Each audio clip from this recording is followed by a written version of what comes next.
ओम नमः शिवाय। हर हर महादेव। वास्तु ज्ञान गंगा चैनल पर आप सभी का स्वागत है। गुरु प्रदोष व्रत की पूजा विधि। इस बार गुरु प्रदोष व्रत अधिक मास में पड़ रहा है। 28 मई की शाम को प्रदोष काल में भगवान शिव की पूजा करने से सुख समृद्धि, मानसिक शांति और मनोकामना पूरी होगी, क्योंकि 3 साल में यह व्रत पड़ रहा है।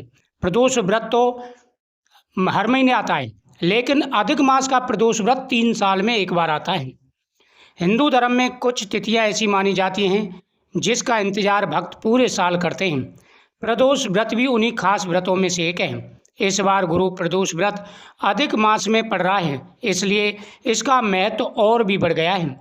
मान्यता है कि जब गुरुवार के दिन प्रदोष व्रत आता है तो भगवान शिव के साथ भगवान विष्णु की कृपा भी प्राप्त होती है। यही वजह है कि इस दिन मंदिरों में सुबह से ही पूजा अर्चना और शिव मंत्रों की गूंज सुनाई देती है। कई लोग इस दिन परिवार की सुख शांति, संतान सुख, कैरियर और आर्थिक उन्नति के लिए व्रत रखते हैं। धार्मिक दृष्टि से यह योग बेहद ही शुभ माना जाता है, क्योंकि अधिक मास को स्वयं भगवान विष्णु का प्रिय मास, पुरुषोत्तम मास कहा जाता है। हिंदू पंचांग के अनुसार ज्येष्ठ माह की शुक्ल पक्ष की त्रयोदशी तिथि 28 मई 2026 को सुबह 7:57 से शुरू होगी। इसका समापन 29 मई 2026 को सुबह 9:51 पर होगा। उदय तिथि के आधार पर गुरु प्रदोष व्रत 28 मई गुरुवार को रखा जाएगा। धार्मिक मान्यताओं में यह संयोग बहुत ही दुर्लभ और फलदायी माना जाता है। कई मताओं के अनुसार यानी ज्योतिषों के अनुसार अधिक मास में किए गए जप, तप और दान का पुण्य कई गुना बढ़ जाता है। और शास्त्रों में भी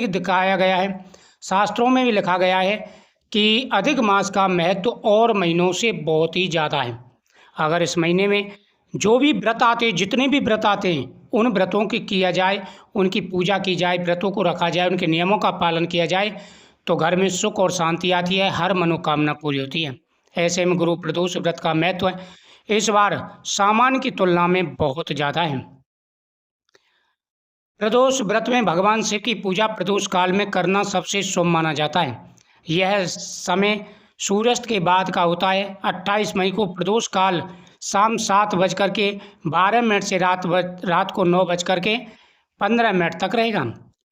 धार्मिक कथाओं के अनुसार प्रदोष काल में भगवान शिव कैलाश पर्वत पर प्रसन्न मुद्रा में विराजमान रहते हैं। इसी वजह से इस दौरान की गई पूजा जल्दी फल देने वाली मानी गई है। यही कारण है कि कई श्रद्धालु दिन भर उपवास रखने के बाद शाम को शिव मंदिर जाकर जलाभिषेक करते हैं और भगवान शिव की आराधना करते हैं। इस दिन की गई पूजा का अनंत गुना फल प्राप्त होता है।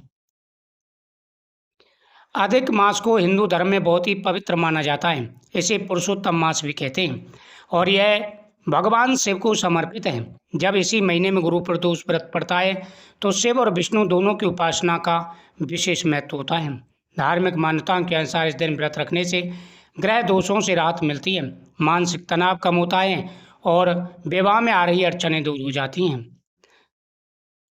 प्रदोष व्रत के दिन सुबह जल्दी उठकर स्नान करने के बाद इसके बाद घर के मंदिर में या भगवान शिव के मंदिर में जाकर के पूजा करें। पूजा में बेलपत्र, धतूरा, सफ़ेद फूल, पंचामृत और धूप दीप का प्रयोग शुभ माना जाता है।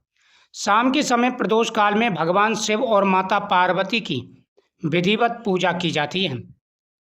सबसे पहले आप पंचामृत से भगवान शिव का अभिषेक करेंगे। पंचामृत से अभिषेक करते समय मंत्र जाप करेंगे। ओम नमः शिवाय। ओम नमः शिवाय मंत्र का आपको जाप करना है और भगवान शिव से प्रार्थना करनी है, प्रभु हमारी पूजा को स्वीकार करें। जब पूजा कर रहे हो तो पहले संकल्प जरूर करना है। जो आपके मन में इच्छा है वह बोल करके संकल्प करें। इस दिन किसी से झूठ नहीं बोलना है, किसी से लड़ाई झगड़ा नहीं करना है, घर में तामसिक भोजन नहीं बनना चाहिए। पूरे नियम के साथ में इस व्रत को रखना चाहिए। सबसे पहले पंचामृत से स्नान करेंगे, फिर शुद्ध जल से स्नान कराएंगे और उसके बाद में भगवान को भस्मी समर्पित करनी है। बेलपत्र भगवान को समर्पित करना है और फिर भगवान को पुष्प समर्पित करेंगे। भगवान को फल समर्पित करेंगे, जनेऊ और चंदन समर्पित करेंगे। उसके बाद में आप भगवान को अगर कमल पुष्प लेकर के आएँ तो कमल पुष्प भगवान को समर्पित करें और ओम नमः शिवाय मंत्र का जाप आपको करते हुए जाना है। उसके बाद में आप त्रिपुंड बनाएंगे शिवलिंग पर चंदन से 3 लकीरें खींच करके त्रिपुंड बनाना है और भगवान को खीर या चूरी का प्रसाद समर्पित करना है। भगवान शिव के सामने आप प्रार्थना करेंगे और उसके बाद में चौमुखी या एकमुखी दीपक भगवान के सामने जलाएंगे। माता पार्वती को आप श्रृंगार समर्पित करेंगे और इस कथा का श्रवण करेंगे। एक बार इंद्र और वृत्रासुर की सेना में घनघोर युद्ध हुआ। देवताओं ने दैत्य सेना को पराजित कर नष्ट भ्रष्ट कर डाला। यह देख वृत्रासुर अत्यंत क्रोधित हो स्वयं युद्ध को गत हुआ। असुरी माया से उसने विकराल रूप धारण कर लिया। सभी देवता भयभीत हो गुरुदेव बृहस्पति की शरण में पहुँचे। बृहस्पति महाराज बोले, पहले मैं तुम्हें वृत्रासुर का वास्तविक परिचय दे दूँ। वृत्रासुर बड़ा तपस्वी और कर्मनिष्ठ है। उसने गंधमादन पर्वत पर घोर तपस्या कर शिवजी को प्रसन्न किया है। पूर्व समय में वह चित्ररथ नाम का राजा था। एक बार वह अपने विमान से कैलाश पर्वत चला गया।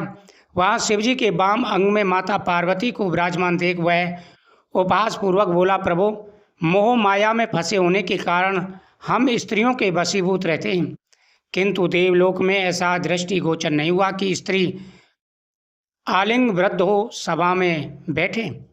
चित्ररथ के यह वचन सुनकर सर्वव्यापी शिवशंकर हंसकर बोले, हे राजन, मेरा व्यवहारिक दृष्टिकोण पृथक है। मैंने मृत्युदाता कालकूट महाविष का पान किया है, फिर भी तुम साधारण जन की भांति मेरा उपहास उड़ाते हो। माता पार्वती क्रोधित हो चित्ररथ से संबोधित हुए और बोली, अरे दुष्ट, तूने सर्वव्यापी महेश्वर के साथ मेरा भी उपहास क्यों उड़ाया है? अतएव मैं तुझे वह शिक्षा दूंगी कि फिर तू ऐसे संतों के उपहास का दुस्साहस नहीं करेगा। तू दैत्य स्वरूप धारण कर विमान से नीचे गिर, मैं तुझे श्राप देती हूँ। जगदम्बा भवानी के अभिशाप से चित्ररथ राक्षस योनि को प्राप्त हो गया और त्वष्टा नामक ऋषि के श्रेष्ठ तप से उत्पन्न हो वृत्रासुर बना। गुरुदेव बृहस्पति आगे बोले, वृत्रासुर बाल्यकाल से ही शिव भक्त रहा है, अतः हे इंद्र, तुम बृहस्पति प्रदोष व्रत यानी गुरु प्रदोष व्रत कर शंकर भगवान को प्रसन्न करो। देवराज ने गुरु की आज्ञा का पालन कर बृहस्पति प्रदोष व्रत किया। गुरु प्रदोष व्रत के प्रताप से इंद्र ने शीघ्र ही वृत्रासुर पर विजय प्राप्त कर ली और देवलोक में शांति छा गई। तो इस प्रकार से इस व्रत का बड़ा महत्व है। ओम नमः शिवाय, हर हर महादेव।